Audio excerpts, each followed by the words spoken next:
అయినా యేసుక్రీస్తు అతి శ్రేష్టమైన పరిశుద్ధ నామములో మీ అందరికీ ఈ పునరుత్థాన దినమున ప్రత్యేకమైన వందనాలు తెలియజేస్తున్నాను. దేవుడు మనల్ని ప్రేమించి మరొక దినాన్ని దానంగా ఇచ్చారు. ఈ 8వ నెలలో దేవుడు మనల్ని ప్రవేశింపచేశారు. ఎంతైనా ఆయన నమ్మదగిన దేవుడు, మనపై జాలి కనికరం కలిగిన దేవుడు. మనలను దేవుడు అనుదినము బలపరుస్తూ ఉన్నారు.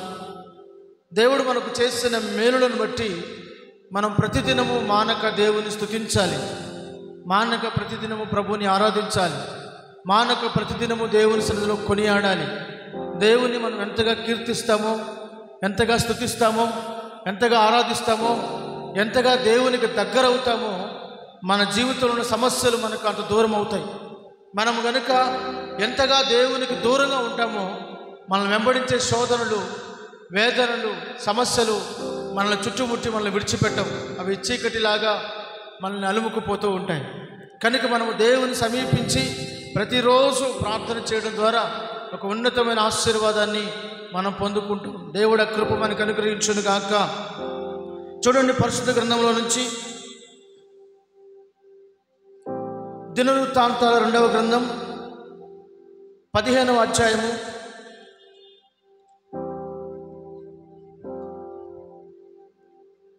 15వ అధ్యాయము 7వ వాక్య భాగాన్ని చదువుకుందాం.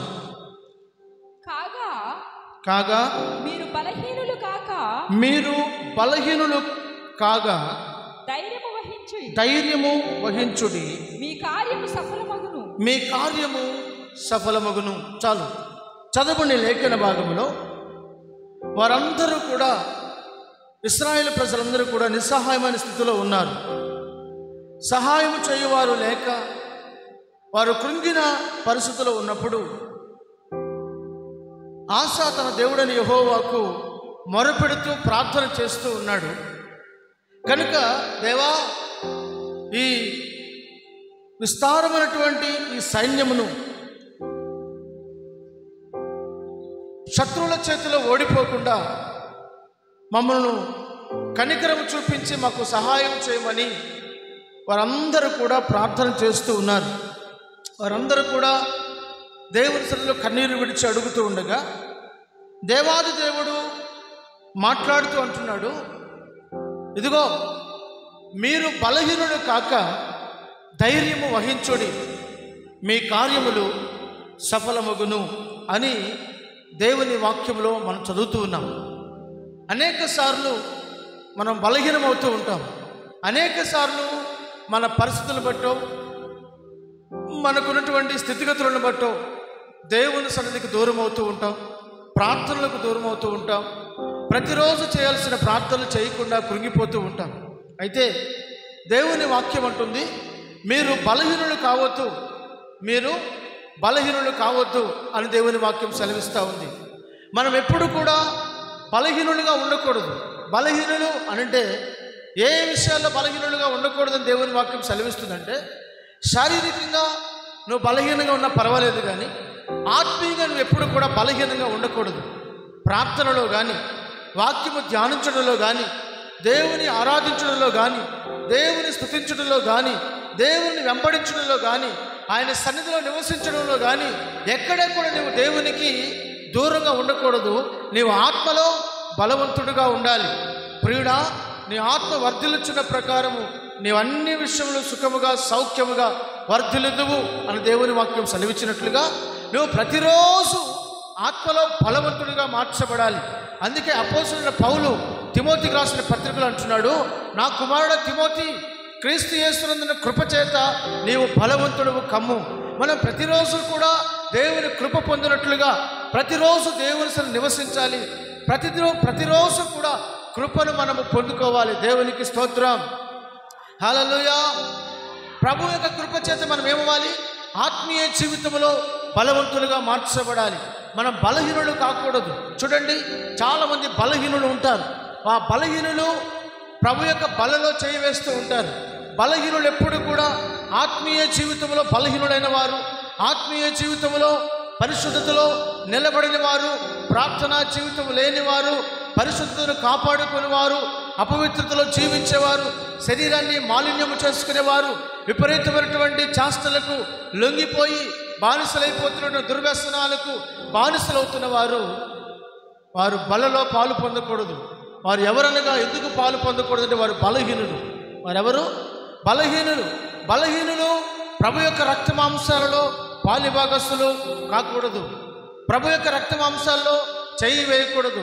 దేవుని వాక్యం ఉంటుంది, ఇదిగో మీలో చాలా మంది బలహీనులుగా ఉన్నారు, మీలో అనేక మంది బలహీనులుగా ఉన్నారు, అందుకే చాలామంది నిద్రించుచున్నారు అని దేవుని వాక్యం సెలవిస్తూ ఉంది. కాబట్టి మన జీవితంలో ఎప్పుడూ కూడా బలలో పాలు పొందడానికి ముందుగా మనం సిద్ధపరచుకోవాలి, పరిశుద్ధపరచుకోవాలి, శుద్ధీకరించుకోవాలి. మన ఆత్మీయ జీవితం ఎలా ఉంది, మన నడవడిక ఎలాగుంది, మన యొక్క ఆలోచనలు ఎలాగున్నాయి, మన తలంపులు ఎలాగున్నాయి, దేవునికి అంగీకారమైన జీవితం మనం చేస్తున్నామా లేదా దేవునికి విరోధమైన బ్రతుకుతున్నామని మనం ప్రతిరోజు కూడా పరిశీలన చేసుకోవాలి. ప్రతిరోజు పరీక్షించుకోకుండా తను తాను పరిశీలన చేసుకోనకుండా ఎవరైతే బలలో చేయి వేస్తున్నారో వారు బలహీనులుగాను, అపవిత్రులుగాను, దోషులుగా దేవుని సన్నిధిలో మిగిలిపోతూ ఉన్నారు. కనుక నీ మనస్సాక్షి నీ మీద నేరస్థాపన చేయకున్నట్లు నీవు మంచి మనస్సాక్షి కలిగిన దానివై నువ్వు జీవించాలి. దేవునికి స్తోత్రం, హల్లెలూయా. మరి దేవుని వాక్యం అంటుంది, మీరు బలహీనులు కాక ధైర్యము వహించుడి అని దేవుని వాక్యం సెలవిస్తుంది. మరి మనకు ధైర్యం ఎలా వస్తుంది? చాలామందికి పిరికితనం, అవిశ్వాసం, అపనమ్మకం, భయం, దిగులు, చింత, వేదన, నిద్ర పట్టదు, ఆకలి వేయదు, ఏదో తెలియని చిరాకు, ఏదో తెలియని వెలితి, ఎక్కడో ఏదో పోగొట్టుకున్నట్లుగా, ఏదో వారిని వెంబడిస్తున్నట్లుగా ఎన్నో సమస్యలకు గురవుతూ శతమవుతున్న వారు చాలామంది ఉన్నారు. వారు ఏమి మాత్రము కూడా కొంచెం కూడా సంతోషము లేకుండా ఎప్పుడు చూసిన దుఃఖముతో, మనోదుఃఖముతో, మనోవ్యాకులముతో నలిగిపోతున్న వారు అనేక మంది ఉన్నారు. అయితే దేవుని వాక్యం అంటుంది ధైర్యము వహించుడి అంటుంది. మరి ధైర్యం ఎలా వస్తుంది? మన జీవితాల్లో ధైర్యం ఎలా వస్తుంది? ధైర్యం మార్కెట్లో దొరుకుతుందా? ఒకవేళ మనకు తెలిసిన కొండ బలం, అండబలం, మండి బలం, పేరు బలం, ఇట్లాంటి బలాన్ని మనం నమ్ముకున్నట్లయితే అవి మనల్ని ఏమైనా ధైర్యాన్ని ఇవ్వగలవా? ఇవ్వగలుగుతాయా? ఇవ్వలేవు. ఏ మనుష్యుడు మనల్ని రక్షింపజాలలేడు, ఏ మనుష్యుడు మనల్ని కాపాడలేడు, ఏ మనుష్యుడు మనల్ని భద్రం చేయలేదు. ఏదైనా చేయగలిగితే దేవుడే చేయాలి. మరి ఆ దేవుడు అంటున్నాడు, మీరు బలహీనులు కావద్దు, ధైర్యము వహించుడి అని దేవుని వాక్యం సెలవిస్తూ ఉంది. చూడండి, ఎఫెసీయులకు రాసిన పత్రిక 3వ అధ్యాయము 12వ వచనం రాయబడిన మాట చదువుకుందాం. అపోస్తలుడైన పౌలు ఎఫెసీయులకు రాసిన పత్రిక 3వ అధ్యాయము 12వ వచనం చదువుకుందాం. ఆయన యందలి విశ్వాసము చేత ధైర్యమును నిర్మలమైన ప్రవేశమును ఆయనను బట్టి మనకు కలిగి ఉన్నది. చాలు. ఇక్కడ రాయబడిన మాట దేవుని వాక్యం ఏమని సెలవిస్తూ ఉందంటే, ఆయన యందలి విశ్వాసము చేత ధైర్యమును నిర్భరమైన ప్రవేశమును ఆయనను బట్టి మనకు కలిగి ఉన్నది అంటున్నాడు. కనుక దేవుని వాక్యములో ఆ 13వ వచనం చూసినట్లయితే, కాబట్టి మీ నిమిత్తం నాకు వచ్చిన శ్రమ చూచి మీరు అధైర్యపడవద్దని మిమ్మల్ని వేడుకొనుచున్నాను అంటున్నాడు. కొన్నిసార్లు మన జీవితంలో శ్రమలు వస్తాయి, ఇబ్బందులు వస్తాయి, అవమానాలు వస్తాయి, నిందలు వస్తాయి, రకరకాల పరిస్థితులు ఏర్పడినంత మాత్రాన నువ్వు భయపడిపోకూడదు. అమ్మో ఏమైపోతుందో, నా పిల్లలు ఏమైపోతారో, నా భర్త ఏమైపోతాడో, నా కుటుంబం ఏమైపోతుందో, నా సంసారం ఏమైపోతుందో, నా బ్రతుకు ఏమైపోతుందో అని నువ్వు చింతపడకూడదు, కలవరం చెందకూడదు, దిగులు చెందకూడదు. ఏది జరిగినా ప్రభుకి స్తోత్రం. దేవా, నీవు ఉన్నావు నా పక్షాన, న్యాయము జరిగించేవాడవు, నీతిని జరిగించేవాడవు, అద్భుతాలు చేసే దేవుడవు. నాయన, నా కొరకు నువ్వేమైనా చేయగల దేవుడవు. నా జనులు ఎన్నడూ సిగ్గునందని వాగ్దానం చేసిన దేవుడవయ్యా. నా తల పైకెత్తివాడవు నీవే. నీవు నాకు తోడై ఉన్నావు. ఎన్నడూ ఎప్పుడు ఎక్కడ నన్ను సిగ్గుపరచలేదు, నా చెయ్యిని విడిచిపెట్టలేదని నువ్వు విశ్వాస విషయంలో ధైర్యముగా ఉండాలి. దేవునికి స్తోత్రం, హల్లెలూయా. విశ్వాసము చేత విశ్వాసాన్ని కాపాడుకుంటూ, దేవుని పైన నమ్మకాన్ని కాపాడుకుంటూ నువ్వు విశ్వాసం ముందు ఏం చేయాలట? ధైర్యముగా ఉండాలి. ఇప్పుడు ధైర్యం ఎలా వస్తుంది? విశ్వాసమును బట్టి ధైర్యం వస్తుంది. విశ్వాసమును బట్టి ధైర్యం. విశ్వాసాన్ని నువ్వు కాపాడుకోవాలి, విశ్వాసాన్ని భద్రపరచుకోవాలి. అప్పుడు నీకున్న విశ్వాసమును బట్టి నీకు ధైర్యం వస్తుంది. చూడండి, విశ్వాసము లేకుండా ఎవ్వడు కూడా ప్రభువుకి ఇష్టడుగా ఉండలేడు. ఒక వ్యక్తి ప్రభువుకి ఇష్టడుగా, ఒక వ్యక్తి ప్రభువు అంగీకరింపదగిన వ్యక్తిగా, ఒక వ్యక్తిని దేవుడు ఆశీర్వదించాలంటే ఏముండాలి? విశ్వాసం ఉండాలి. ఏమున్నా లేకపోయినా ఆరంభం నుంచి అంతవరకు మనలో నిలిచి ఉండాల్సింది, ఎప్పటికీ తొలగిపోకుండా ఉండాల్సింది, ఎప్పటికీ కాపాడుకోవాల్సింది, ఎప్పటికీ గట్టిగా పట్టుకోవాల్సింది, తుది శ్వాస వరకు దాన్ని కాపాడుకోవలసినది విశ్వాసం. విశ్వాసము లేకుండా మనము దేవునికి ఇష్టలుగా ఉండలేము. చూడండి, విశ్వాసం కలిగిన వారు ధైర్యంగా ఉంటారు. విశ్వాసం కలిగిన వారు దేనినైనా జయించగలుగుతారు. విశ్వాసం కలిగిన వారు సమృద్ధిగా ఉంటారు. విశ్వాసం కలిగిన వారు మరణమైనా పోరాడుతారు. విశ్వాసం కలిగిన వారు మరణాన్ని ఎదిరిస్తారు. చూడండి, దేవుని వాక్యంలో మీకు ఒక విషయాన్ని తెలియజేస్తాను. అక్కడ మనము ఆ ప్రాంతంలో 3 వ్యక్తులు ఉన్నారు. ఏ ప్రాంతంలో? బబులోను రాజ్యంలో 3 వ్యక్తులు ఉన్నారు. ఎవరు వారు? వారి పేర్లేంటి? షడ్రక్, మెషక్, అబేద్నెగో. ఈ 3 రాజాజ్ఞకు భయపడకుండా, రాజు నిలబెట్టినటువంటి ప్రతిమకు నమస్కరించకుండా దేవుని మాత్రమే సేవిస్తూ ఉన్నారు. ఈ విషయం రాజుకు వినబడినప్పుడు రాజు వారిని పిలిచి అడుగుతున్నాడు, అవునా, నేను విన్నది నిజమేనా అంటే వాడు చెప్తున్న మాట తెలిసిన, రాజా, మేము మా జీవం గల దేవుని తప్ప మరి దేనిని నమస్కరించము, సాగిలపడము అని చెప్పినప్పుడు, వారిని వేడిమి గల అగ్నిగుండంలో వేయమని చెప్పినప్పుడు, మనందరికీ తెలిసిన చరిత్రనే. వారు ఏం చెప్తున్నా తెలిసిన, ఇందును గూర్చి నీకు ప్రత్యుత్తరం ఇవ్వాలని చింత కూడా మాకు లేదు రాజా. ఈ వేడిమి గల అగ్నిగుండం నుండి మా దేవుడు మమ్మల్ని తప్పించడానికి సమర్థుడు, ఒకవేళ తప్పించకపోయినను సమర్థుడే అని వారి విశ్వాసమును బట్టి ధైర్యముగా నిలిచారు. విశ్వాసమును బట్టి దేవుడు కాపాడగల సమర్థుడని, దేవుడు సంరక్షించగలిగిన వాడని, దేవుడు క్షేమముగా దాచగలిగిన వాడని, వేడిమి గల అగ్నిగుండంలో కాలిపోకుండా, వారి తల వెంట్రుకలు కూడా కాలిపోకుండా కాపాడుటకు సమర్థుడు అని వారు విశ్వసించారు, నమ్మారు. ఆ దిశగా వారు అడుగులు వేశారు. ప్రభువు కోసం శ్రమలను అనుభవించారు, వాటిని ఎదిరించారు. వారు పోరాడి ఒక గొప్ప విజయాన్ని చూశారు. వారిని బట్టి బబులోను సామ్రాజ్యమే మారిపోయింది. దేవునికి మహిమ కలుగును గాక. హల్లెలూయా. ఈ రోజున అనేక మంది రకరకాలుగా జీవిస్తూ ఉన్నారు. మార్పు పొందవలసిన వారు మార్పు పొందకుండా, బ్రతుకులు మార్చుకోకుండా, దేవుని పక్షముగా నిలబడకుండా లోకములో నిలబడుతూ ఉన్నారు. దేవునికి విరోధులుగా, శత్రువులుగా జీవిస్తూ ఉన్నారు. లోక స్నేహాన్ని ప్రేమించేవారుగా ఉన్నారు. దేవుని యొక్క గొప్పతనాన్ని, ఔన్నత్యాన్ని అనుభవించలేని వారుగా ఉన్నారు. ప్రభు యొక్క శక్తిని రుచి చూసి తెలుసుకోలేని వారుగా అనేక మంది ఉన్నారు. అయితే విశ్వాసము గలవారికి కొదువు ఏమీయో లేదు. విశ్వాసము గలవారికి దేవుడు అనేకమైన అద్భుత కార్యాలు వారి ద్వారా జరిగిస్తాడు. విశ్వాసమును బట్టి వారు రాజ్యాలు జయించారు. విశ్వాసము ద్వారా బలహీనులుగా ఉండి బలపరచబడ్డారు. విశ్వాసము ద్వారా సింహాల నోళ్లను మోయించారు. విశ్వాసము ద్వారా అద్భుతాలు చేశారు. అగ్ని బలమును చల్లార్చారు. విశ్వాసము ద్వారా సింహాల నోళ్లను మోయించారు. ఎన్నో అద్భుతమైన కార్యాలు వారి జీవితంలో ఎలా జరిగాయి అంటే ఒకే ఒక కారణం, విశ్వాసం. విశ్వాసం విశ్వాసం కాబట్టి దేవుని వాక్యం ఉంటుంది, విశ్వాసము ద్వారా నీకేం కలుగుతుందంట? ధైర్యము కలుగుతుంది. విశ్వాసము ద్వారా నీకేం కలుగుతుంది? ధైర్యము కలుగుతుంది. అందుకే దేవుని వాక్యం ఉంటుంది, మీరు బలహీనులు కావద్దు. మీరేమవద్దు? బలహీనులు కావద్దు. బలహీనులు కాక ధైర్యము వహించుడి, మీ కార్యములు సఫలమగును. విశ్వాసము చేత వారు ధైర్యము తెచ్చుకున్నారు. విశ్వాసము ద్వారా అద్భుతాలు చూశారు. మరొక విషయాన్ని కూడా మీకు తెలియజేస్తాను. యేసుక్రీస్తు ప్రభు 2024 సంవత్సరాల క్రిందట సశరీరుడిగా ఈ లోకంలో సంచరిస్తున్నప్పుడు ఆయన ఒక ప్రాంతానికి వెళ్ళాడు. అక్కడ ఒక ఇంటిలో ఆయన కూర్చొని ఉన్నాడు. ఆ ఇంటి వారికి బోధిస్తూ ఉంటే అనేక మంది ఆయన వెంబడిస్తూ చాలామంది ప్రజలు యేసు ఆ ఇంటిలో ఉన్నారని తెలుసుకొని అక్కడికి వచ్చి గుంపులుగా ఆ ఇంటిలో అంతా కూడా కిక్కిరిసిపోయి జనాలు కూర్చున్నారు.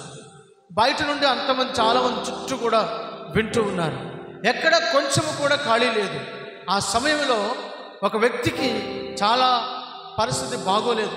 అతడు ఎప్పటి నుంచో బలహీనుడిగా ఉన్నాడు. ఎప్పటి నుంచో అతని రోగం కుదుటపడటం లేదు. ఎప్పటి నుంచో అతడు ఊచ చేతులు కలిగిన వాడుగా ఉన్నాడు.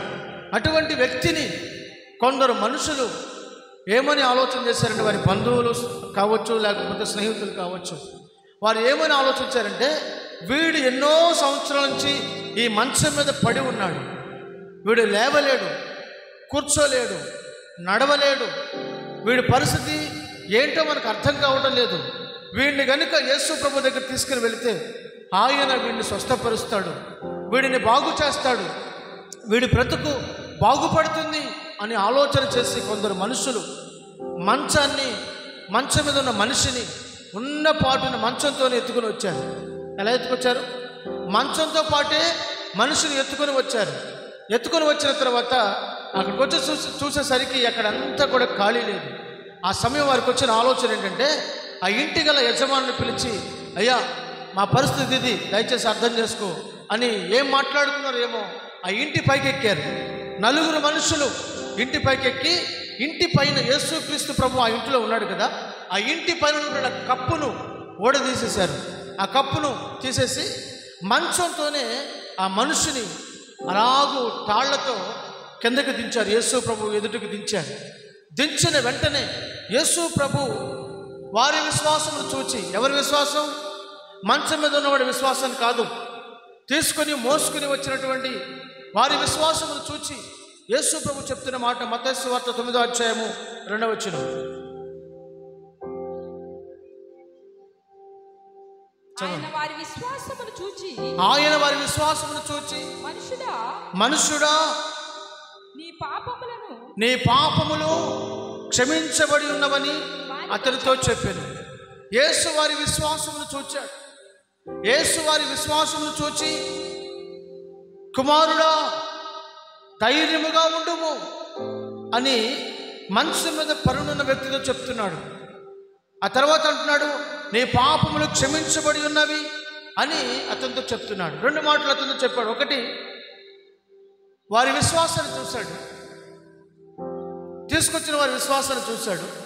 మంచం మీద పరున్న వ్యక్తిని చూసి అంటున్నాడు, కుమారుడా ధైర్యముగా ఉండు అంటూ, నీ పాపములు క్షమించబడి ఉన్నాయి అని సెలవిచ్చాడు.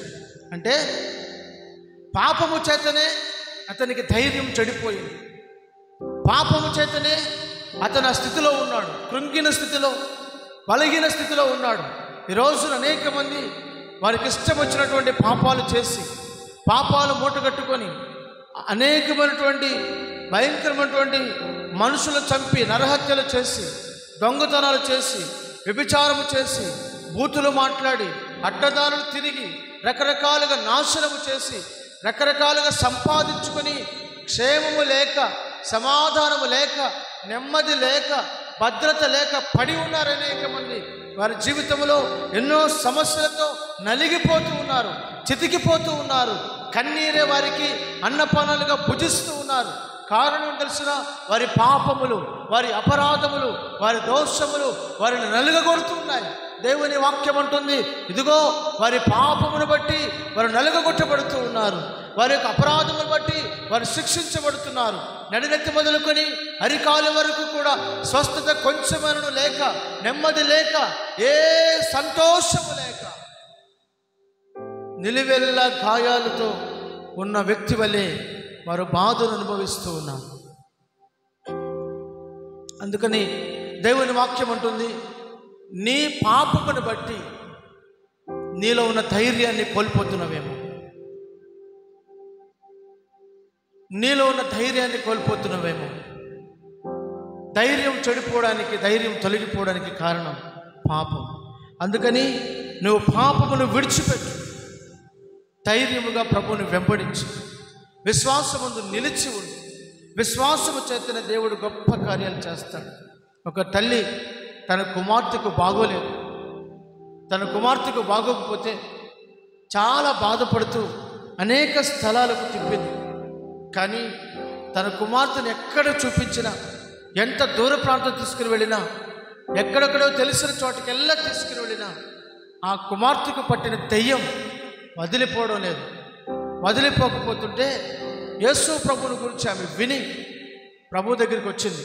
వచ్చి, అయ్యా, నా కుమార్తెకు బాగోలేదు, నా కుమార్తెను బాగు చెయ్యి అని అంటే యేసు ప్రభు అంటున్నాడు, అమ్మా, ఇది పిల్లల రొట్టె, పిల్లల రొట్టె కుక్క పిల్లలకు వేయటం యుక్తం కాదు అని ప్రభు చెప్తే ఆమె ఏమన్నా తెలుసా, అయ్యా, యజమాని బల్ల నుండి పడు రొట్టె ముక్కలు కుక్క పిల్లలు తింటకు యోగ్యమైనవే కదా అని యేసు ప్రభువుని ప్రశ్నించినప్పుడు యేసు ప్రభు ఆమెలో ఉన్న విశ్వాసాన్ని చూసి ఆశ్చర్యపడ్డాడు. ఆయన ఆశ్చర్యకరుడని యేసుని ఆశ్చర్యపరిచే అద్భుతమైన మాట ఆమె నోటి నుండి వచ్చింది. ఎప్పుడైతే యేసు ప్రభు ఆ మాట విన్నాడో వెంటనే ఆమెతో అంటున్నాడు, కుమారి, ధైర్యముగా ఉండము, నీ విశ్వాసము నిన్ను స్వస్థపరిచింది. కుమారి, ధైర్యం గల దానివై నీ ఇంటికి వెళ్ళు అని చెప్తూ ఉన్నాడు. ఆ గడియలోనే ఆ దెయ్యం ఆమెను విడిచిపెట్టిపోయింది. కుమారి, ధైర్యము గల దానివై నువ్వు వెళ్ళు, నీ విశ్వాసం నిన్ను బాగు చేసి. అనేక సంవత్సరాల నుంచి రక్తస్రావంతో ఉన్న స్త్రీ కూడా యేసు ప్రభుని ముట్టుకుంటే చాలు, యేసు ప్రభు దగ్గరికి వెళితే చాలు, ఆయన వస్త్రాన్ని ముట్టుకుంటే చాలు బాగుపడతానని విశ్వాసం ఉంచింది. విశ్వాసాన్ని బట్టి ధైర్యంగా అడుగులు వేసింది కనుక యేసు ప్రభు చెంతను చేరుకోగలిగింది. ఆయన వస్త్రాన్ని ముట్టుకుంది. వెంటనే ఆమె రక్తధార కట్టింది. 12 సంవత్సరాల నుంచి ఉన్న సమస్య ఒక్క క్షణములో, ఒక్క నిమిషంలో ఆ సమస్య ఆమెను విడిచిపెట్టిపోయింది. అప్పుడు కూడా యేసు ప్రభు చెప్తున్నాడు, కుమారి, ధైర్యముగా ఉండుము, నీ విశ్వాసము నిన్ను బాగు చేసింది, నీ విశ్వాసం నిన్ను స్వస్థపరిచదు. దేవుని వాక్యం అంటే మీరు బలహీనులు కావద్దు, విశ్వాస విషయంలో మీరు బలహీనులు కావద్దు, విశ్వాసాన్ని కోల్పోవద్దు. విశ్వాసాన్ని కోల్పోయినట్లయితే నువ్వు సమస్తము కోల్పోయినట్లే, సర్వము కోల్పోయినట్లే. విశ్వాసమే నీకు ఆయుధం, విశ్వాసమే నీకు రక్షణ కవచం, విశ్వాసమే నీ కాపుదల, విశ్వాసమే నీ క్షేమం, విశ్వాసమే నీ ఆయుపట్టు, విశ్వాసమే నీ ప్రార్థనకు బలమైన సాధనం. కార్యాలు చేయగలిగినది విశ్వాసమే. ఎట్టి పరిస్థితుల్లో కూడా విశ్వాసాన్ని కోల్పోవద్దు. సాతానుని యొద్ద నుండి దొంగిలించాలనుకున్నది విశ్వాసమే. దేవునిపై ఉన్న నమ్మకాన్ని, దేవునిపై ఉన్నటువంటి అచంచలమైన నమ్మకం, విశ్వాసం ఏదైతే ఉందో సాతాను దానిని యొద్ద నుండి దొంగిలించాలనుకుంటున్నాడు. కనుక నువ్వు జాగ్రత్త పడి విశ్వాస విషయంలో బలహీనులు కాక ధైర్యం వహించండి. విశ్వాసం ద్వారానే ధైర్యం వస్తుంది. ధైర్యం ద్వారానే దేవుడి జీవితంలో కార్యాలు జరిగిస్తాడు. దేవునికి మహిమ కలుగును గాక. హల్లెలూయా, హల్లెలూయా. మరొక వాక్య భాగాన్ని కూడా చదువుకుందాం. చూడండి, హెబ్రీయులకు రాసిన పత్రిక 4వ అధ్యాయము 16వ వచనం.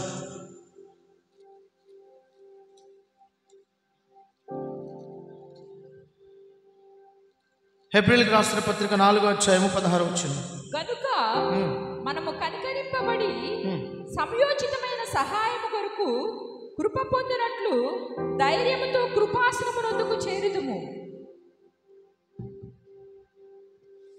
దేవునికి స్తోత్రం. హల్లెలూయా. అక్కడ రాయబడిన మాట ఏంటంటే గనుక అంటే ఏం జరిగింది, ఎందుకు గనుక అనే ఆ మాట రాయబడిందంటే పై వచనం మనం చూస్తున్నట్లయితే మన ప్రధాన యాజకుడు 15వ వచనంలో మన బలహీనతల యందు మనతో సహానుభావం లేనివాడు కాదు గాని సమస్త విషయములలో మనవలే శోధించబడ్డాడు. మనవలే శోధించబడ్డాడు అంటే అర్థం ఏంటంటే మనకులాగా ఆయనకు ఆకలేసింది, మనకులాగా ఆయనకు వస్త్రహీనుడిగా ఉన్నాడు, దాహం వేసింది, మనవలే ఆయనకు నిద్ర వచ్చింది, మనవలే ఆయన శోధించబడ్డాడు. కానీ శోధించబడిన శోధనకు లొంగిపోలేదు, శోధనకు గురి కాలేదు. దేవుని వాక్యం అంటుంది, మన ప్రధాన యాజకుడు మన బలహీనతల యందు మనతో సహానుభావము లేనివాడు కాదు. మన బలహీనతల యందు మనతో సహానుభావము లేనివాడు కాదు, కానీ సమస్త విషయముల యందు మన వలనే శోధించబడిన వాడు.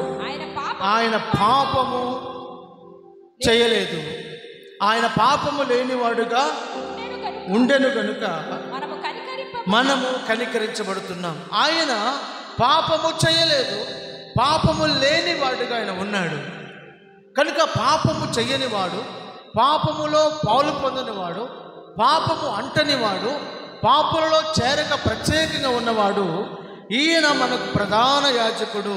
కనుక ఈయన మన బలహీనతల యందు మనతో సహానుభావం లేనివాడు కాదు కనుక, ఆయన పాపము లేనివాడు కనుక మనము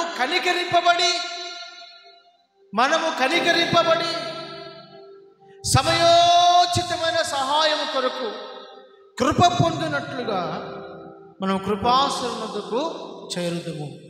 మనము ప్రతిరోజు కూడా ఏం పొందాలి? ప్రభు దగ్గర నుంచి ఏం అడగాలి? దేవుని దగ్గర ఏం తీసుకోవాలి అని అంటే కృప. చూడండి, ఇశ్రాయేలు ప్రజలు ప్రతి ఉదయమున వారు ఆకాశము నుండి పడు మన్నాను భుజిస్తూ ఉన్నారు. వారు ప్రతి ఉదయమున ఏం సమకూర్చుకుంటున్నారు? మన్నాను సమకూర్చుకుంటున్నారు. నీవు కూడా ఈ కడవరి కాలమందు ఏం పొందుకోవాలి? ఏమి సంపాదించుకోవాలి? ఏమి నువ్వు దేవుని దగ్గర అడగాలి అంటే కృప. ఏం పొందాలి? కృప పొందాలి, కృప అడగాలి.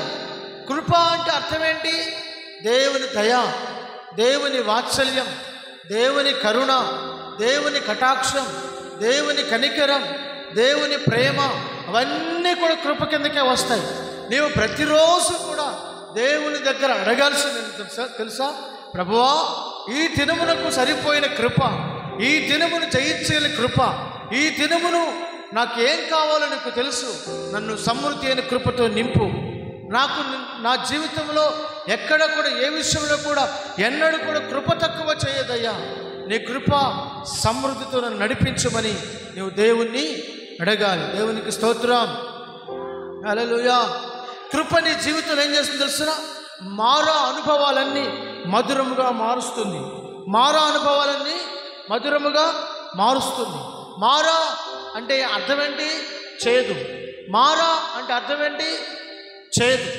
చేదైన జీవితం, చేదైన నడవడిక, చేదైన బ్రతుకు, ఎవరికి ఇష్టం లేని జీవితం, ఎవరు ప్రేమించలేని జీవితం, ఎవరికి అక్కరకు రాని జీవితం, ఎవరు కూడా పరామర్శించని జీవితం, ఒంటరి బ్రతుకు, కన్నీళ్ల బ్రతుకు, వేదనతో కూడా కృంగిపోయినటువంటి, శ్రమలలో నలిగిపోయిన చేదైన జీవితాన్ని దేవుడు మధురముగా మారుస్తాడు.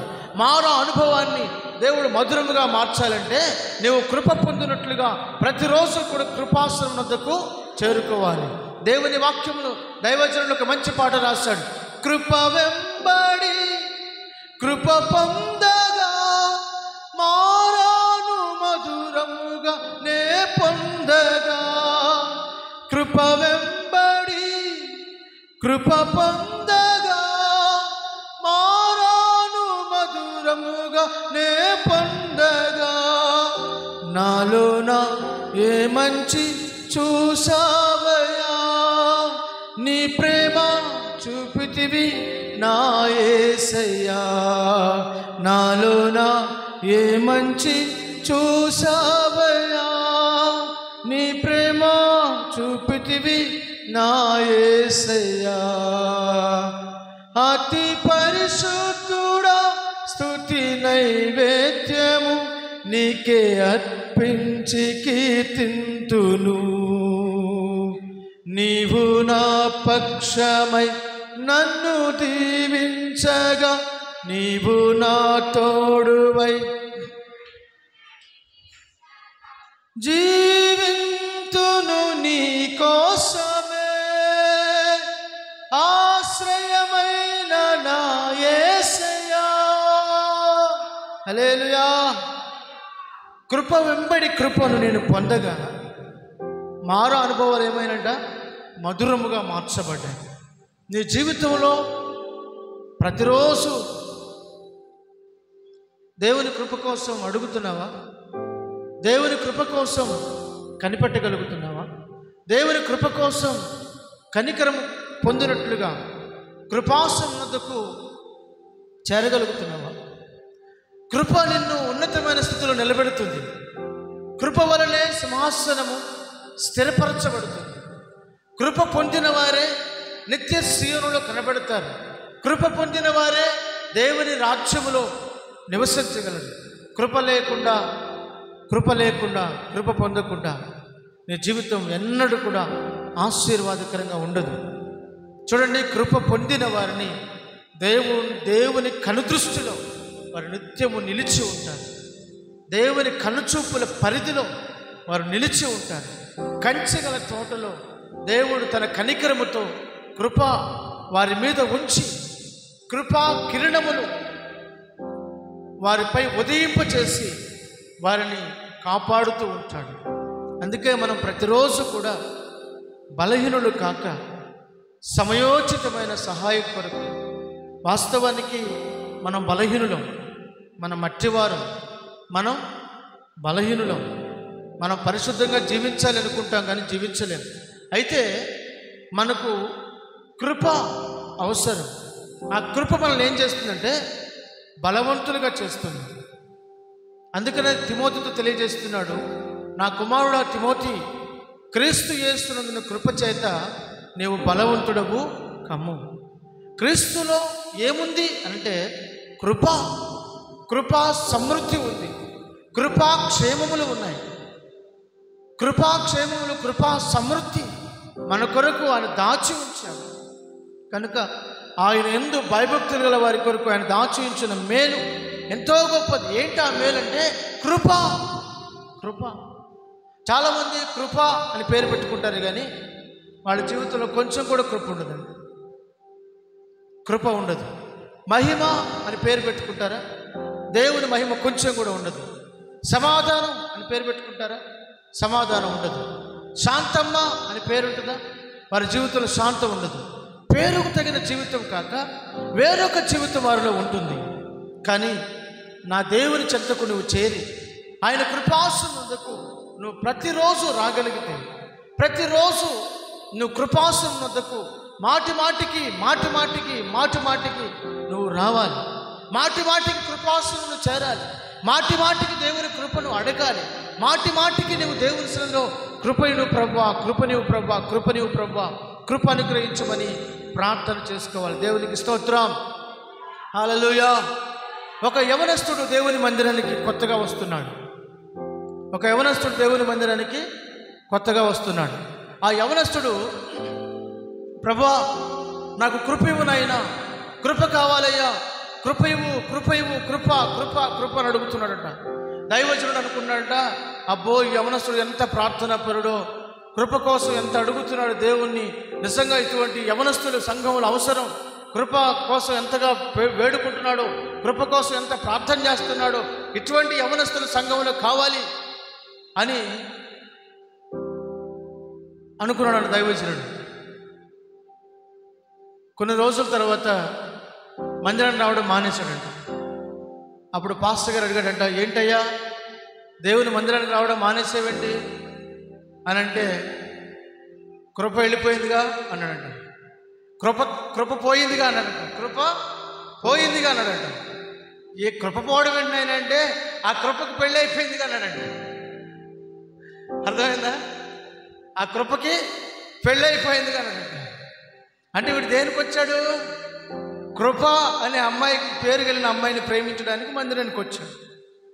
ఉంటారు ఇటువంటి వారు, రకరకాల మనుషులు, రకరకాల పరిస్థితులు, రకరకాల స్వభావాలు, ద్వంద్వ స్వభావాలు కలిగిన వారు అనేక మంది అనేక స్థలాలకు వెళుతూ ఉంటారు. అర్థమవుతుందా?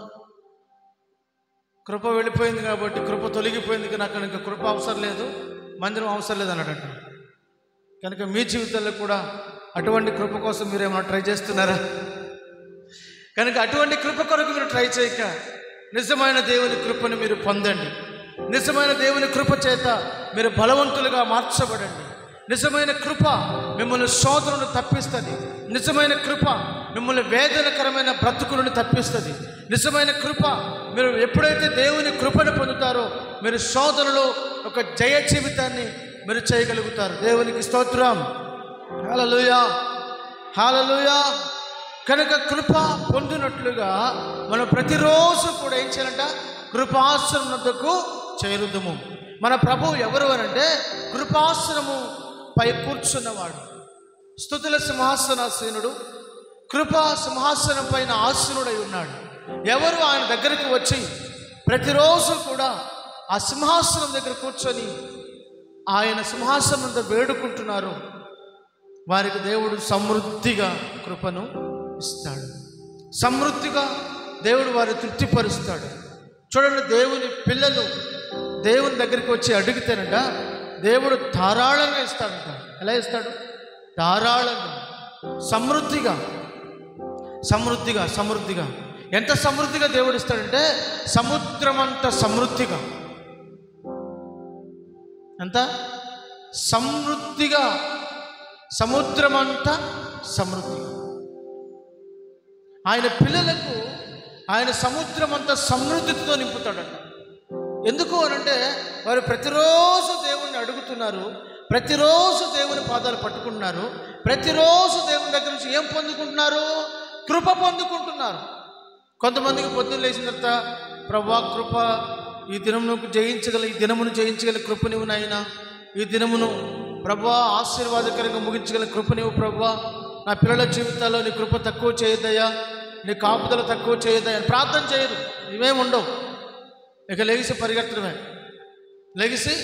పరిగెత్తడమే వారి పనులకి. ఇలాంటి వారు కృప లేని వారు గనుక, కృప పొందలేదు గనుక సాతాను వారినే టార్గెట్ చేస్తాడు, వారి మీదే కనుదృష్టి నిలుపుతాడు, వారినే పతనం చేస్తాడు.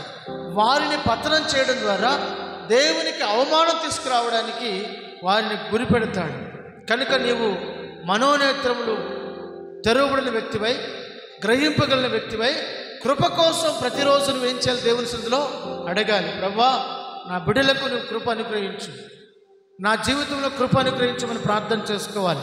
యోబు ప్రతి ఉదయమున అంటే ఇంకా సూర్యోదయం కాకమునిపే లేచి దేవునికి బలులు నైవేద్యములు అర్పించేవాడట. అంత మాత్రమే కాకుండా తన బిడ్డల కొరకు కూడా, తన కుమార్తెల కొరకు, తన కుమారుల కొరకు కూడా బలులు నైవేద్యములు దేవునికి సమర్పించేవాడట. ఎందుకు అనంటే ఆ యోబు గ్రంథం 1వ అధ్యాయంలో రాస్తాడు, ఏమని తెలియజేస్తుంది దేవుని వాక్యం అంటే, వారు హృదయములో దేవునికి విరోధమైన ఏదైనా పాపము చేశారేమోనని వారి నిమిత్తము కూడా బలులు అర్పించారట. చూడండి ఎంత భక్తి కలిగిన వారు, ఎంత శ్రేష్టమైన భక్తి చేశారు. ఈ రోజుల్లో ఆ భయం లేదు, ఈ రోజుల్లో ఆ భక్తి లేదు. ఉదయం లేచి కుటుంబ సమేతంగా ప్రార్థన చేసేది లేదు, రాత్రికి కుటుంబ సమేతం కూర్చొని ప్రార్థన చేసేది లేదు, పిల్లలను కూర్చోబెట్టుకొని కుటుంబంతో కలిసి ప్రార్థన చేసేది లేదు, దేవుని స్తుతించేది లేదు, ఆరాధించేది లేదు. నీకుంటే అలవాటు నీ బిడ్డలకు ఉంటుంది, నీకు ఆ అలవాటు ఉంటే నీ పిల్లలకు కూడా అలవాటు ఉంటుంది. నువ్వు దేవుని వాక్యాన్ని చదివే వ్యక్తివైతే నీ పిల్లలు కూడా దేవుని వాక్యాన్ని చదువుతారు. నువ్వు దేవుని స్తుతించే వ్యక్తివైతే నీ పిల్లలు స్తుతిస్తారు. నీవు ఆరాధించే వ్యక్తివైతే నీ బిడ్డలు ఆరాధిస్తారు. నీవు దేవుని కొనియాడే వ్యక్తివైతే నీ బిడ్డలు దేవుని కొనియాడుతారు. నువ్వు దేవుని కొరకు తృష్ణ కలిగిన వ్యక్తివైతే నీ బిడ్డలు కూడా దేవుని కొరకు తహతహలాడుతారు. దేవుని పనిపై నీకు లక్ష్యం ఉన్నట్లయితే నీ బిడ్డలు కూడా దేవుని పని కొరకు ఆశపడతారు. చాలామంది డబ్బు కొరకు, ధనం కొరకు మందిరాన్ని మానేసి ఆదివారం ఎగ్గొట్టి బంధువుల కొరకు, ఎవరెవరో తెలిసిన వాళ్ళు అయిన వాళ్ళ కోసం పరుగులెత్తే వారు చాలామంది ఉన్నారు. వారు ఎప్పటికీ కూడా ఆశీర్వదించబడలేరు. వారి పిల్లల జీవితాలు ఆశీర్వదించబడను కాక ఆశీర్వదించబడవంతే. ఎందుకో తెలిసినా నువ్వు దేవుని నిర్లక్ష్యం చేస్తున్నావు. దేవుని వాక్యం అంటుంది, నన్ను గణపరచువారని నేను గణపరుస్తాను. నన్ను ఎవరైతే తృణీకరిస్తున్నారో వారు తృణీకారం అందురు అని దేవుని వాక్యం సెలవిస్తుంది. నువ్వు దేవుని గణపరిచే వ్యక్తిగా ఉండాలి. ప్రభువా ఈరోజు నీ దినం, ఈరోజు నీ గడియ, ఈ దినం నీ గడియలు, ఈ ఆశీర్వాదమైన గడియలు నిన్ను విడిచి నేను ఎక్కడికి వెళ్ళనయ్యా, నేను ఆరాధిస్తాను, ఈ సమయాన్ని నీకు ఇస్తానని దేవునికి ఇవ్వాల్సిన సమయాన్ని నువ్వు దేవునికి ఇచ్చి చూడు. దేవుడు నీకు ఇవ్వాల్సిన ఆశీర్వాదాలు ఇస్తాడు. దేవునికి స్తోత్రం, హల్లెలూయా. నువ్వు దేవుని సమయాన్ని, దేవునికి ఇవ్వాల్సిన ఆరాధన సమయాన్ని కూడా నువ్వు దొంగిలించి డబ్బు కొరకు పరిగెత్తే వ్యక్తివైతే నువ్వు గెహజీ వంటి వాడు, నీవు ఆకాను వంటి వ్యక్తివి కనుక నీవు పాపమును కూర్చుకుంటున్నావు, శోధన కూర్చుకుంటున్నావు, నీ కుటుంబానికి నాశనం తెచ్చిపెడుతున్నావు. ఎంతో భక్తిగా నటించవచ్చు, మనుషులు మెప్పించవచ్చు, మనుషుల ముందు ఎన్నో చెప్పచ్చు, కానీ దేవుని మనం సంతోషపరచలేము, దేవుని ముందు మనం నటించలేము. ఎవరి వలన నీవు ఆశీర్వదించబడుతున్నావో, ఎవరి వల్ల దీవించబడుతున్నావో, ఎవరి వల్ల కాపాడబడుతున్నావో ఆ కాపుదల, ఆశీర్వాదం, ఆ క్షేమం కలుగ చేసేవాడే కన్నులు చేస్తే నీ పరిస్థితి ఏంటి? కనుక కృప పొందినట్లుగా నువ్వు ప్రతిరోజు కృపాసనం వద్దకు చేరాలి. నీ మనస్సాక్షి నేను గద్దిస్తూ ఉంటుంది అనేక సార్లు. కొంతమంది మంచి మనస్సాక్షిని త్రోసిపుచ్చేసి, మంచి మనస్సాక్షిని త్రోసివేసుకొని వారు దేవునికి విరోధమైన బ్రతుకుతున్నారు, దేవునికి విరోధమైన జీవితాన్ని చేస్తూ ఉన్నారు. అందుకని దేవుని వాక్యం రాయబడింది, మనస్సాక్షి కల్మషము తోచుకున్నట్లు, మనస్సాక్షి నీ మీద నేరస్థాపన చేయకున్నట్లు నువ్వు దేవుని ఎదుట ధైర్యముగా ఉండాలట. దేవుని ఎదుట ధైర్యంగా ఉండాలి. చూడండి, ఒక చిన్న ఉదాహరణ చెప్తాను. ఒక డ్రైవింగ్ లైసెన్స్ లేనివాడు బండి తోలుతున్నాడు అనుకోండి. అల్లంత దూరంలో, కనుచూపు మేర దూరంలో ఒక ట్రాఫిక్ పోలీసు ఎస్ఐ నిలబడ్డాడు అనుకోండి. వీడేం చేస్తాడు? ఎక్కడే బ్రేక్ తొక్కుతాడు, ఎక్కడే అటు పారిపోదామా ఇటు పారిపోదామా అని చూస్తాడు. ఎందుకు? వాడి మనస్సులో ఎందుకు కలవరం వచ్చింది తెలుసా? వాడికి ఏం లేదు, లైసెన్స్ లేదు. అలాగే నీ జీవితంలో కూడా నిష్కళంకమైన భక్తి చేయడానికి నీ మనస్సాక్షి నీ మీద నేరస్థాపన చేయకూడదు. నీ మనస్సాక్షి నిన్ను గురించి నువ్వు దోషి అని నేరస్థాపన చేయకూడదు. మంచి మనస్సాక్షి, కళంకము లేని మనస్సాక్షి, దేవుని వాక్యం రాయబడింది, నిర్మలమైన మనస్సాక్షిని కలిగి ఉండాలి. ఏంటండి? నిర్మలమైన మనస్సాక్షి, మంచి మనస్సాక్షి ఉండాలి. కొంతమంది మనస్సాక్షి సచ్చినదిగా ఉంటుంది, కొంతమంది మనస్సాక్షి వాత వేయబడి ముద్ర వేయబడినదిగా ఉంటుంది. వాళ్ళ మనస్సాక్షి పనిచేయదు. ఆదివారం ప్రార్థనకి వెళ్ళకపోయినా ఏం పర్వాలేదులే అంటది వాళ్ళ మనస్సాక్షి, గద్దించదు. బలలో పాలు పొందకపోయినా ఏం పర్వాలేదులే అంటది వాళ్ళ మనస్సాక్షి. ఎందుకో తెలుసునా? వారు మనస్సాక్షిని ఎప్పుడో చంపుకున్నారు, వారు మనస్సాక్షిని ఏనాడో త్రోసివేశారు, వారు మనస్సాక్షి గద్దింపును ఏనాడో హద్దు మీరేశారు. అందుకని వారు మంచి మనస్సాక్షిని త్రోసిపుచ్చుకున్నందుకు కారణం చేత చేయరాని కార్యములు చేయడానికి, భ్రష్టత్వానికి, నాశనానికి వారి మనస్సాక్షిని దేవుడు అప్పగించేశాడు. ఇంకా వాళ్ళు ఏమైనా చేస్తారు, ఎలాగైనా బ్రతుకుతారు. మందిరానికి వెళ్తారు, మానేస్తారు. బలలో పాలు పొందుతారు, అవసరమైతే మానేస్తారు. పరిశుద్ధంగా ఉండి పాలు పొందుతారు, పరిశుద్ధంగా లేకుండా కూడా అప్పుడే దొంగతనం చేసి పాపం చేసి పాపాలు కడుక్కోకుండా వచ్చి కూడా పాలు పొందుతారు. వారు నిత్యమైన శిక్షకు అర్హులు. అంతే. దేవుని న్యాయ తీర్పు వారి కొరకు ఎప్పుడో రాయబడిపోయింది. ఎందుకో తెలుసునా? ఎవరి మనస్సాక్షి సత్యన స్థితిలో ఉంటుందో, ఎవరి మనస్సాక్షి వాత వేయబడిన మనస్సాక్షి కలిగి ఉంటారో వారు నిత్య నాశనానికి ఏ రోజో వారి కొరకు దేవుడు రాసేస్తున్నాడు. అందుకే దేవుని వాక్యం ఉంటుంది, మంచి మనస్సాక్షి కలిగి జీవించాలి, నిర్మలమైన మనస్సాక్షి కలిగి జీవించాలి. నీ మనస్సాక్షి నీ మీద నేరస్థాపన చేయకున్నట్లు విశ్వాసము, ధైర్యము కలిగి కృప పొందినట్లుగా ప్రతిరోజు కృపాసనం వద్దకు చేరుతూ సమయోచితమైన సహాయం కొరకు దేవుణ్ణి వేడుకుంటూ మంచి మనస్సాక్షి కలిగి నువ్వు జీవించాలి. చూడండి, దేవుడు ఎవరికి సహాయం చేస్తాడంటే కృప పొందిన వారికి దేవుడు సహాయం చేస్తాడు. చివరికి ఒక్క మాట చెప్పి నేను ముగిస్తాను. కృప పొందిన వారికి దేవుడు సహాయం చేస్తాడు. సమయోచితమైన సహాయం, సమయోచితమైన సహాయం. ఈ వారంలో నా జీవితంలో దేవుడు ఒక అద్భుతం చేశాడు. నేను నాతో మరొక సేవకుడు ఇద్దరం కలిసి ఒక పని మీద వెళుతూ ఉన్నాం.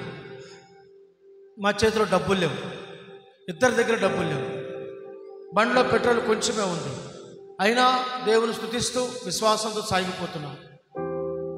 కొంత దూరం వెళ్ళిన తర్వాత దారి మధ్యలో ఒక 500 రూపాయలు పడి ఉన్నాయి. మార్గం మధ్యలో మెయిన్ రోడ్లో స్పీడ్గా బళ్ళు వెళుతున్నప్పటికీ కూడా 500 రూపాయలు అక్కడే ఉన్నాయి. మేము చూసాము, ఎవరు ఎంతసేపు చూసినా రాలేదు. అవి తీసుకొని చక్కగా పెట్రోల్ కొట్టించుకొని వెళ్ళిపోయాం. దేవునికి స్తోత్రం, హల్లెలూయా. అవి మా కొరకు దేవుడు అక్కడ సిద్ధపరిచాడు. సమయోచితమైన సహాయం. అలాగే ఒక దైవజనుడు, కృప పొందినవాడు, ప్రార్థనాపరుడు. అతడు దేవుడు అతనితో చెప్పాడు ఎడారిలోకి వెళ్ళిపోమని. అతడు ఎడారిలోకి వెళ్ళిపోయాడు. ఎడారిలోకి వెళ్ళిపోయిన వానికి ఆహారం ఉంటుందా? నీరు దొరుకుతుందా? దొరకదు. కానీ అవేమీ ఆలోచించలేదు.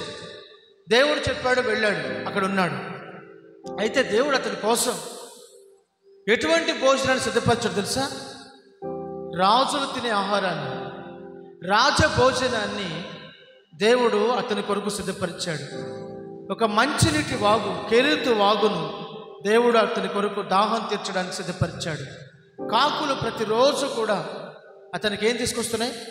ఆహారాన్ని తీసుకొస్తున్నాయి. అర్థమవుతుందండి? కాకుల చేత దేవుడు దైవజనుణ్ణి పోషించాడు.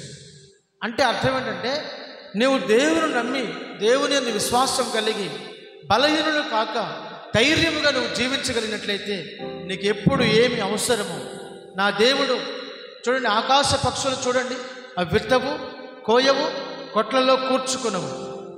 అర్థమవుతుందండి? వాటిని దేవుడు పోషిస్తున్నాడు. వాటికంటే మనం శ్రేష్ఠులము కాదా?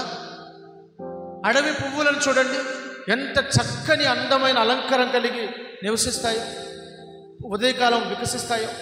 అవి ఉదయం వికసిస్తాయా, సాయంకాలానికి వాడిపోతాయి, అవి రాలిపోతాయి. ఒక్క రోజులో ఉదయించి, ఒక్క రోజులో వికసించి, ఒక్క రోజులో రాలిపోయి వాడిపోయే వాటికే దేవుడు అంత వైభవాన్ని ఇస్తే వాటికంటే మనం శ్రేష్ఠులము కాదా? మనం ఆయన పిల్లలం, ఆయన పోలికలో ఉన్నాం. కాబట్టి దేవుని వాక్యం అంటుంది, మీకేం కావాలో మీ పరలోకపు తండ్రికి తెలుసు.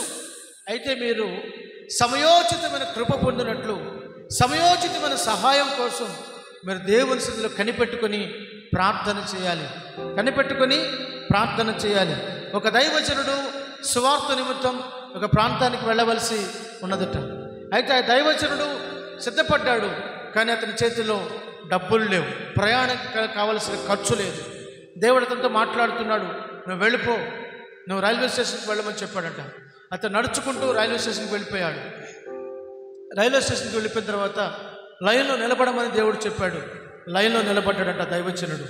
ఒక గొప్ప దైవజనుడు సాక్ష్యం ఇది. ఒక అత్యధికంగా అనేక సంఘాలు కట్టినటువంటి ఒక గొప్ప దైవజనుడు సాక్ష్యం ఇది.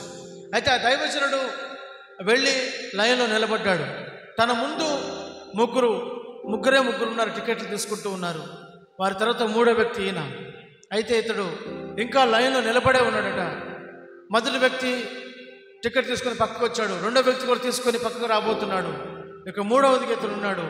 ఎక్కడి నుండో ఒక వ్యక్తి పరిగెత్తుకుండా వచ్చి, దైవజనుడా, అయ్యగారు అని పిలుచుకుంటూ కేకలు వేసుకుంటూ వచ్చాడట. పాస్టర్ గారిని కేకలు వేసుకుంటూ వచ్చాడట. అతను వచ్చి అంటున్నాడు, ఎప్పటి నుండో మీకోసం ఎదురు చూస్తున్నానండి, మీకోసం నేను కొంచెం కానుక తీసి పక్కకు పెట్టానండి, దశంభాగం తీసి పక్కకు పెట్టానండి అని చెప్పి ఇచ్చాడట.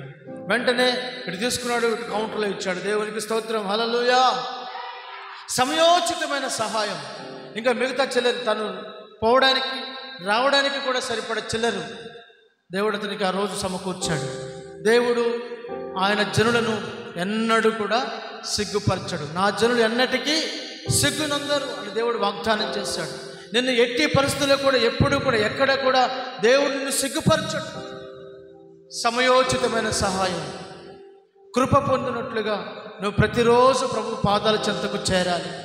ప్రభువా, ఈరోజు నాకేం అవసరం నాకు తెలియదు, ఈరోజు ఏ ప్రమాదం నా మీదకు పొంచి ఉందో నాకు తెలియదు, ఏ దుష్టుని కన్ను నా మీద పడబోతుందో నాకు తెలియదు, ఈరోజు ఎవరు నన్ను ఏం అనబోతున్నారో నాకు తెలియదు, కానీ మనుషుల నోటి మాటల నుండి, ప్రమాదము నుండి, అపాయము నుండి, కీడు నుండి నన్ను తప్పించి తండ్రి నువ్వు ప్రార్థన చేసుకొనగలిగినట్లయితే, కృపాసనమునకు నువ్వు చేరి ప్రార్థన చేయగలిగితే దేవుడు సమయోచితమైన సహాయాన్ని నీకు అందిస్తాడు. సమయోచితంగా దేవుడు నిన్ను పోషిస్తాడు. సమయోచితంగా దేవుడు నిన్ను నడిపిస్తాడు. సమయోచితంగా దేవుడు నీకు ఆలోచన చెప్తాడు. సమయోచితమైన ఆలోచన మన జీవితాలకు ఎంతో ఆశీర్వాదకరం.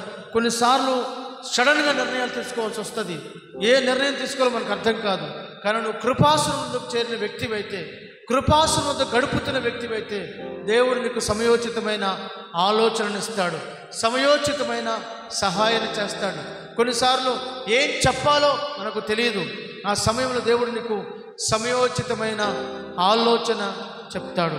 నీ మీద దృష్టి ఉంచి నేను నీకు ఆలోచన చెప్పేదను, నువ్వు నడవలసిన మార్గములు నేను నిన్ను నడిపించదను అని వాగ్దానం చేసిన దేవుడే నీపై దృష్టి నిలిపి నిన్ను చేయి పట్టి వెన్ను తట్టి చక్కని మార్గముల యందు నేను నడిపించినట్లుగా నువ్వు ప్రతిరోజు కృపాసనం వద్దకు చేరుకుందువు గాక.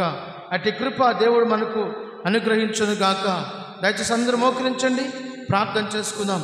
ఇంతవరకు నువ్వు విన్న దేవుని మాటను జ్ఞాపకం చేసుకుంటూ, ప్రభువా, నా జీవితాన్ని నీకు అప్పగిస్తున్నానయ్యా, నా జీవితాన్ని నీకు సమర్పిస్తున్నాను తండ్రి. ఇదిగో ఈ దినమున స్పష్టముగా తేట తెల్లగా నీవు నాతో మాట్లాడావు. మీరు బలహీనులు కాక ధైర్యము వహించుడి, కృప పొందినట్లుగా కృపాసనం వద్దకు చేరుకోమని మీరు సెలవిచ్చారు. క్రీస్తు యేసును నిన్ను కృప చేత నీవు బలవంతుడవు కమ్ము అని సెలవిచ్చారు తండ్రి. అయ్యా, మనసాక్షి కల్మసము తోచుకున్నట్లు, మనసాక్షి మా మీద నేరస్థాపన చేయకున్నట్లు, దోషారోపణ చేయకున్నట్లు, నీ ఎదుట మేము ధైర్యము చెడిపోయిన వారుగా కాక ధైర్యము గలవారువై కృప కోసం ప్రతిరోజు ప్రార్థన చేసుకునేవారిగా, కృప కోసం కనిపెట్టుకునేవారిగా, నీ కృపలో నిలిచిన సంఘం నిత్య సియోనుకు ఎత్తబడుతుంది. కృపలో నిలిచిన సంఘం జయ జీవితాన్ని చేస్తుంది. ప్రభువా, మేము కూడా కృపలో నిలిచిన వారిగా, కృప పొందిన వారిగా, కృప వెంబడి కృప పొందొచ్చు మారా అనుభవాలన్నీ మధురముగా మార్చుకొనొచ్చు. నీలో సాగిపోయే కృప దయచేయమని ప్రభువా నీ హస్తమును చాపండి. నీ సన్నిధి మాతో కూడా ఉంచండి నాయన. మీ హస్తమును చాపండి తండ్రి అని అందరూ ప్రభు సన్నిధిలో ప్రార్థన చేసుకుందామా? దేవుని చేతులకు అప్పగించుకుందాం. కృపలో తొలగిపోయిన వారు ఎందరో ఉన్నారు. దేవుని కృపను నిరర్థకము చేసుకున్న వారు ఎందరో ఉన్నారు. వారి మనస్సాక్షి కత్తింపును లక్ష్య పెట్టక విశ్వాస విషయంలో ఓడబద్దలైన వారి వలె మంచి మనస్సాక్షిని త్రోసిపుచ్చి నిత్య తీర్పుకు, నిత్య నాశనానికి సిద్ధంగా ఉన్నవారు ఎందరో ఉన్నారు.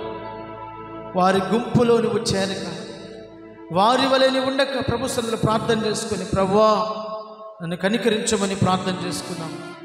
అందరూ అందరూ అందరూ కూడా ప్రభు సన్నిధిలో ప్రార్థన చేసుకోండి.